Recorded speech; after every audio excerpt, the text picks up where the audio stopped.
Good evening.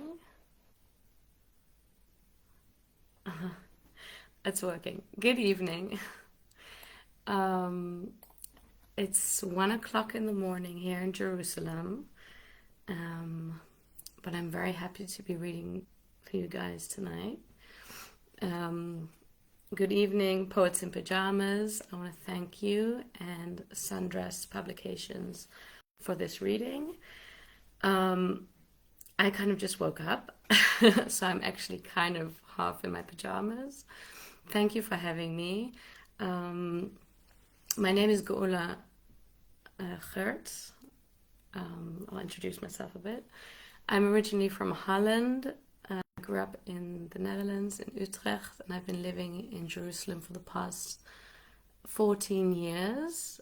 I've been writing poetry for about 10 to 15 years, I would say.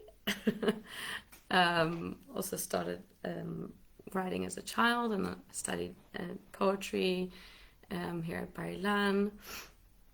And as a poet, I am very interested in mostly in biblical text. This also has to do with my Dutch versus Israeli or Jerusalem background, where I come from a mixed Catholic and Jewish family. So I grew up in Holland with a lot of the New Testament and biblical mythology, and living in Jerusalem for the past 14 years has very much influenced the more Old Testament part of the biblical narrative. I lived a very religious life for a while when I came here, and I will show you that this book that I just had published is a chapbook of lyric essay published by CutBank Books last year, which really is about weaving biblical mythology, often from the female perspective, the female body, sexual repression in religion, and is both drawing on New and Old Testament. So I'm very interested in these topics, sexual repression of the body in religion, and I've been a mother for the past nearly 4 years. So I would say that my writing in the past 4 years has been very much about the experience of new motherhood, birth, postpartum, pregnancy, birth, postpartum, and new motherhood. But in writing these poems, which the poems that I'm going to be reading from tonight are from my manuscript in progress, Tiny Bones Glowing, which is very much about the postpartum experience. But I would say that I'm still very much in conversation with biblical mythology and mythology in general, Greek mythology, Sumerian mythology, Catholic mythology. And some of my poetic inspirations for this have been Marie Howe, specifically her book Magdalene, Beth Ann Fanelly's Tender Hooks, which also has some stunning poems of the Mother Mary giving birth. And another very big influence for me was Jill Alexander Aspbaum. Both her books Heaven and Harlot are very much feminist and related to the Bible, trying to grapple with the patriarchal system within the Bible and trying to use those stories and re-own them. So I think that that's something that really draws me to mythology, to give voice to these female personas, and in that sense also to me and myself as a poet,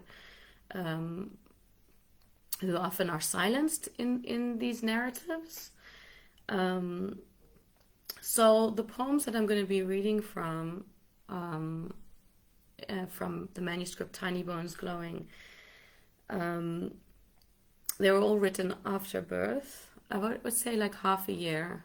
It took me half a year to start writing again after birth. And I noticed that a lot of my mind space was very much influenced by the very strange dreams I was having at the time, just because of the lack of sleep. I mean, it's kind of relevant that I'm talking to you at 1 a.m. right now, trying to be a little bit quiet so that the babies don't wake up. There is something about the mind in the night. And you're kind of dreaming, you're half dreaming, the baby's going to wake up again, you're not sure when he's going to wake up. You're feeding, you're half feeding. There's always this kind of like wakefulness going on. And I kind of feel that poetry is a very good medium for expressing that dreamlike state, half awake state. Specifically, I have a lot of dream poems in the book. And I'll be reading one of those. So I think that both the topics of mythology and dreams are very relevant for postpartum poetry. Mythology, because we're dealing here with separation between baby and mother. The experience postpartum is, well, when we often talk about postpartum depression, it's the inability really, or the shock of having to deal with the baby all of a sudden, outside of your body, when you've gotten used to having this being growing inside you for 9 months, and you have to deal with this discrepancy and seeing this being as a separate being outside of yourself. And it takes a long time to get to that place. So persona poems, or dealing with a different mythology, a different narrative outside of yourself, but still in conversation with your own body, felt very natural for me to be writing that after birth. As if I was looking at my daughter and seeing a myth, a mythology, a different story, something that I wanted to be a part of, or that what I was a part of because I'd made her, but that conversation kind of was ongoing. So those are the two different kinds of things that I'm dealing with in the new manuscript, and I'm going to stop talking now and just read some poems. So the first poem is called Welcome. It was originally published by Radar Poetry, and it's dealing with the first moment of holding my daughter after emergency cesarean. Welcome. Behind the cerulean sheet, the room rings with a silver light. The nurse places the parcel on my chest, a bundle of twigs wrapped in pink pastel. Here she is then, all sound has become sight, the color of her cry a muted magenta. All memory of this moment hushed, I search for her face and freeze. Her eye, where is it? Her right eye. The first words I speak to my daughter are of shortage, of the things we fail to see in the fear of that void. A socket in a skull, an emptied vase, a motherless feeling. Welcome, little one. It is not for lack or want of trying that I didn't push you out, stuck in the back tunnel of my exit as you were. So, your forehead is V-shaped, blue and bruised, covers a part of your eye. So, we travel in two directions. So, it begins.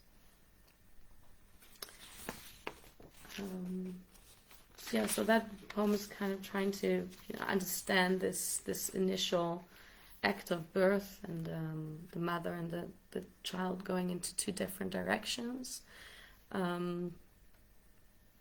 This next poem is called Dissolvable Stitches, and it's the moment when the baby's already been taken away pretty directly, and the separation is kind of abrupt, being closed up after surgery. This poem was originally published in Arcturus. Dissolvable Stitches. Dissolvable stitches, I say, when the surgeon removes his blue mask to ask me how I want to be closed up again. My arms spread out to the sides. The operating table is the cross I bear. The cold room is Jerusalem air. The hairs on my edges stand up in prayer. There's not much time to consider the question, and I figure staples mean more twisting of skin down the line. I close my eyes while I sense a dull tugging at the strings of my belly. What do my organs smell like, open to the air? Blood corroding like metal, the rusting muscles of my uterus losing herself to oxygen. The many layers of me sewn up like a rag doll, a second-hand toy my daughter will play with for how long? And what does dissolvable even mean? What unfair material disappears like that? Stitches of thin wind, a chosen sun rising up like dust from a burial cave. Threads made of catgut or sheep, cow intestines, animals woven through me. It doesn't matter what I choose. My scar is a new companion, a wound of stigmata. A penance for what? Okay, so this was well, the poem kind of speaks for itself, but I obviously felt, you know, the operating table is very cross-like. You are literally you're on a table, and then they have these two side tables for your arms. So kind of the cross imagery was pretty much there for me to work with. Again, this kind of thought and meditation on being separated from the daughter, and what of hers is mine and what of mine is still mine. Another mythological narrative. Oh, I just want to also add, I'm sorry, if anyone wants to ask any questions, you can write in the comments for at the end of the reading. We can do a very short Q&A if there's time left.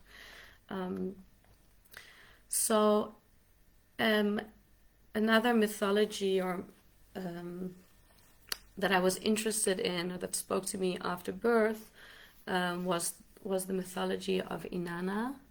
Inanna descending to the underground, which is a Sumerian myth poem called The Descent of Inanna. And specifically in our pre-birth classes, I joined a class called Birthing from Within, which is also based on a book by Pam England and Rob Horowitz. And it uses the myth of Inanna as a metaphor for the process of birth, going down into the underworld, and part is losing yourself, death of self. And the book is kind of like a holistic approach to childbirth, which is trying to examine the profound rite of passage. And through that rite, there is this mourning, this loss, this going down into the underworld. And as we know, the myth ends with Inanna returning from the underworld. So the poem I'm going to read now is Inanna Returns, which is when she has already passed through all the gates and has been completely emptied of all her clothes, and has been turned into a different being.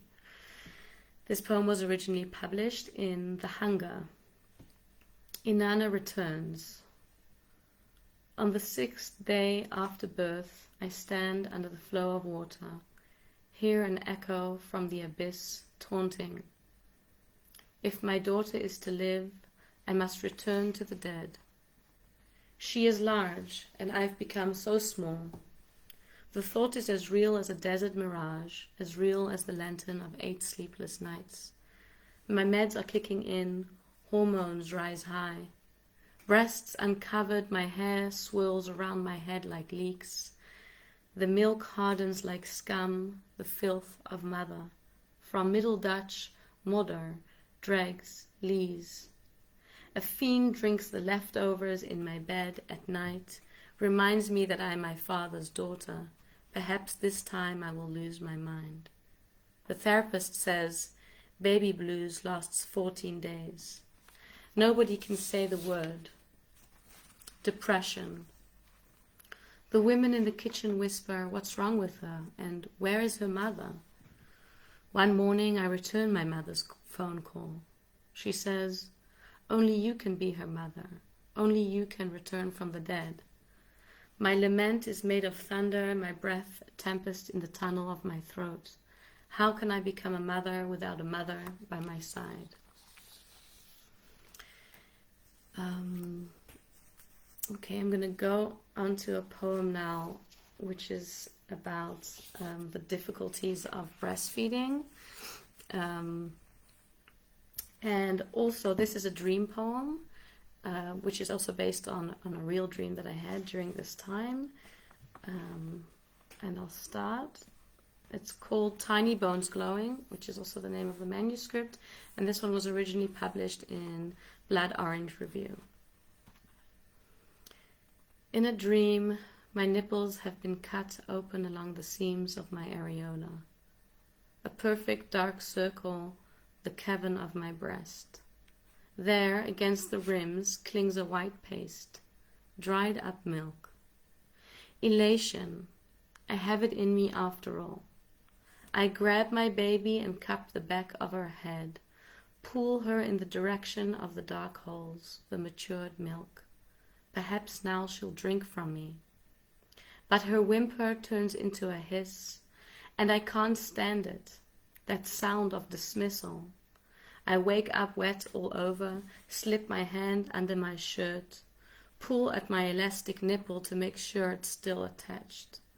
There is a knock lodged in my throat, a bark, a bellow.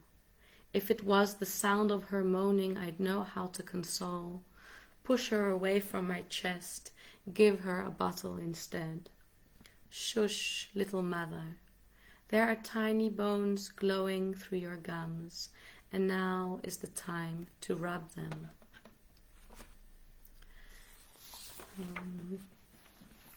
So, for all the mothers listening to the reading, this feeling of where do I begin and where do I end and where does my child start, and becoming a mother while you still want to be mothered yourself, I think runs very deep in the experience of birth and the experience of becoming a mother. I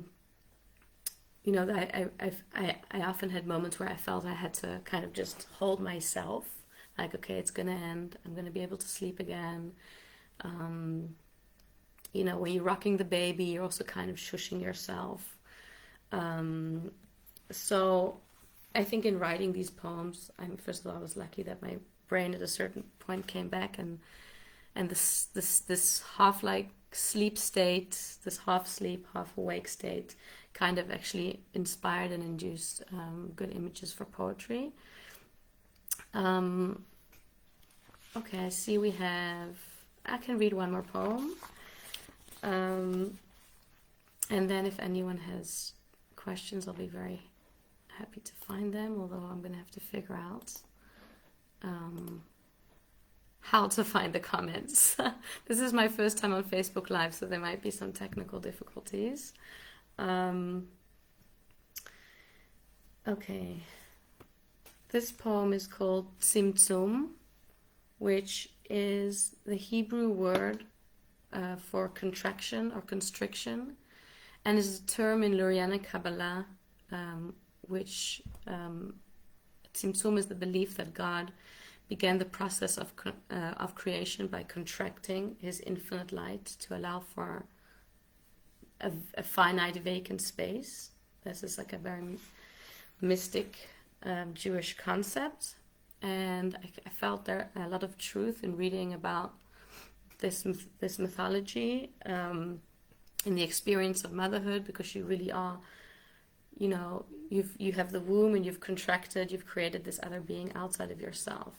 You've expanded and contracted, and really after birth you very much go back into contracting. The womb shrinks, and there's the loss of self, the loss of space, the loss of freedom. And in this poem, I have two italicized lines from which are two quotes from Sharon Olds' poems, which I mentioned in the poem. So this poem was originally published in Radar Poetry. Tzimtzum. We aren't born with a set of molars to carve our way into the light, but God must have used tusks to cut into herself, to make space for a shadow of gum, a world that exists only in lacking. We are born in a flesh, under a flickering orb, acute sun. A bare bulb like the uterus upside down, writes Olds. Light not bright, but deep. And God said and said and said, let there be. I want to tell my daughter she talks herself to sleep, but I'll wait till she understands. Then she'll open her mouth and gleam 1,000 teeth at me, the lamps she grew on her own. Then, like a god, she'll make light out of words. Her red curls bend with the river, shine like gold in the mine of life. I won't tell her about the digging, that her teeth will fall out, how others will take their place. Infants are meant to suck their mothers painlessly. No fangs on nipple, just soft mouth. Rivulets of red flesh, a cave. And the babies who refused the breast? You held onto the bottle for dear life, I'll tell her. Dear, it's your life.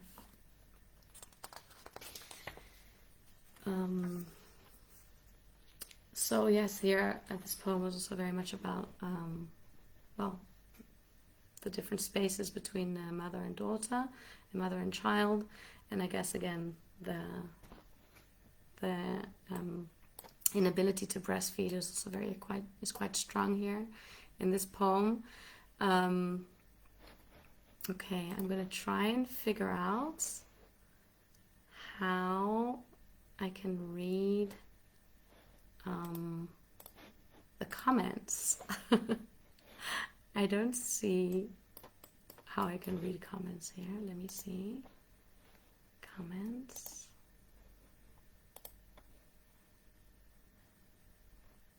Not so sure. Okay. I don't think I have a way to read these comments. So I'm sorry. I don't think I'm able to do a proper Q&A. But instead, I will read one more poem, which is a dream poem and a poem about Inanna. It's called Dream with Inanna, The Seasons. And this is a found poem because most of the lines in this poem are actually are found and reorganized and adapted from Diane Wolkstein's and Samuel Noah Kramer's translation of the original Sumerian myth, Inanna, Queen of Heaven and Earth, her stories and hymns from Sumer. So this poem is called Dream with Inanna, The Seasons.